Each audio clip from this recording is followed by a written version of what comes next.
بسم الله الرحمن الرحيم. أهلا وسهلا بقناة الجنرال لصيانة الأجهزة المنزلية.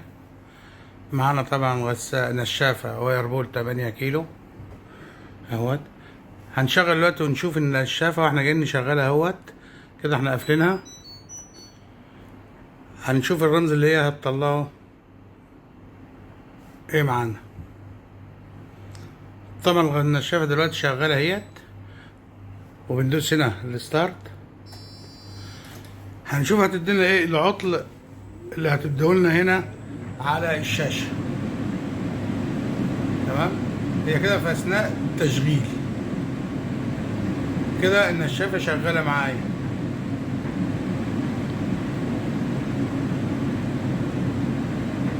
اهوت، في انتظار اللي هي الايرور اللي هتطلعه ونقول لكم ايه العيب. ايوه ده كده هتاني اف 6 ده او اف 4. تعرف ان عندك ان هنا في مشكلة في الهيتر الحرارة، كده عندك مشكلة في هيتر الحرارة. وهوريلكم دلوقتي وهتشوفوا ازاي ان انا ببدل الهيتر واشيل الرمز اللي هي مطلعاه لي النشافة. اهلا وسهلا بكم متابعين قناة الجنرال لصيانة الغسالات والنشافات والأجهزة المنزلية. طبعا أنا بوريكم دلوقتي فك وتبديل الهيتر والرمز اللي هي مطلعاه اف 4 أو اف 6. طبعا ده الغطاء بتاع الهيتر اهوت، بوريهولكم ازاي بيتفك وازاي بيركب، وبنشيل ال اف 6 او اف 4. ده معروف دايركت كده، يبقى ايه ده الهيتر اهو. ده تبديل هيتر نشافة واير لبول.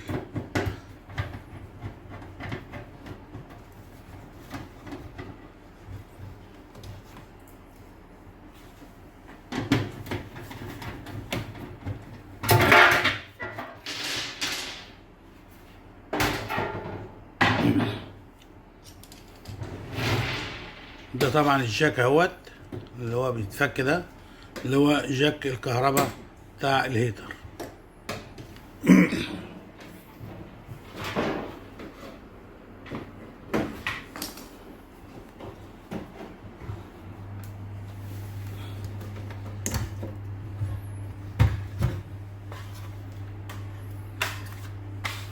كده فكينا القديم اهوت،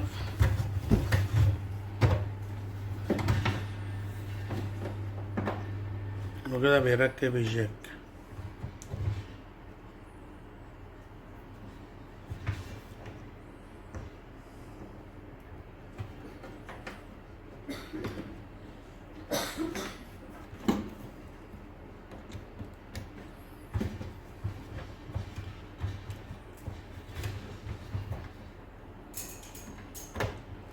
كده ركبنا الجاك اهوت.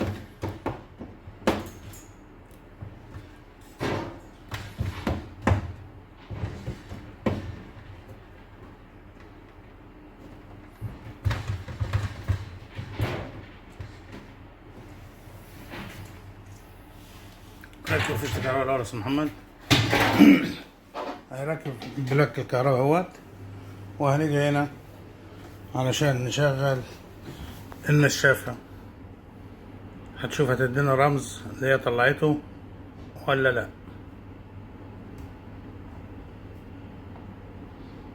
دوسنا البلاي اهوت كده اهوت شغال.